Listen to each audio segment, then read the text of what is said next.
СДСМ се враќа, кризата од изборите е минато. СДСМ е подигната на нозе и функционална, активна во политичкиот простор и со тоа би рекол првата фаза на стабилизација е целосно завршена. Се наметнуваме како силен критичар на лошите политики и граѓаните и членовите сметам дека тоа го препознаваат. Ова е многу значајно за нас и создава можност да продолжиме со следните процеси во следниот период.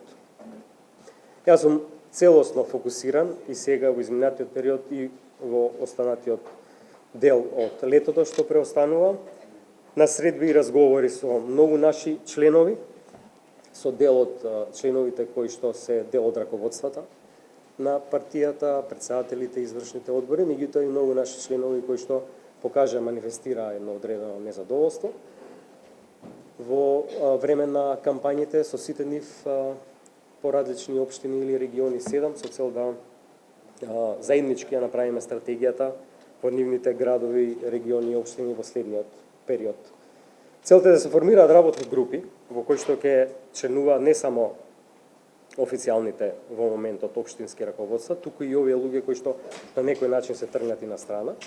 И во рамките на тие работни групи да почне и формалниот процес на општински конференции во кои што ќе започне изборот на нови делегати на Конгресот, имајќи предвид дека мандатот на овие делегати изминува на крајот на септември, а целта е некаде на крајот на септември или почетокот на октомври, со се ова што правиме сега, да се конституира новиот Конгрес со новите делегати, на кои што ќе се избере и новите членови на Централниот одбор, од кои што Централниот одбор понатаму ќе произлезе и новото раководство на партијата. До тогаш, целиот тој процес, како што споменав, ќе го раководат работните групи и тела.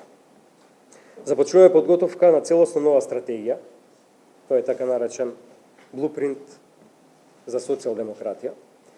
Овој документ ќе биде нова идеолошка и политичка стратегија за ребрендирање и модернизација на партијата.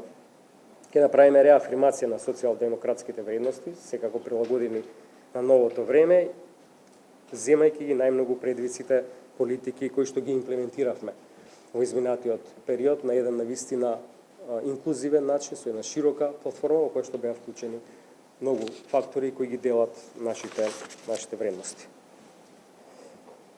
И на крајот да завршам со еден коментари во однос на правосудството. Мора да бидеме честни да признаеме дека сгрешивме со измената во кривичниот законник. Меѓутоа истовремено имавме една соработка со меѓународните институции, кои што се донесени 20 на закони, кои што се поддржани и од DG Justice и од Венецијанската комисија. Понатаму сме пристапиле на 5 конвенции и сметам дека треба да продолжиме по патот на имплементација на реформи во судството со поддршка на меѓународната заедница.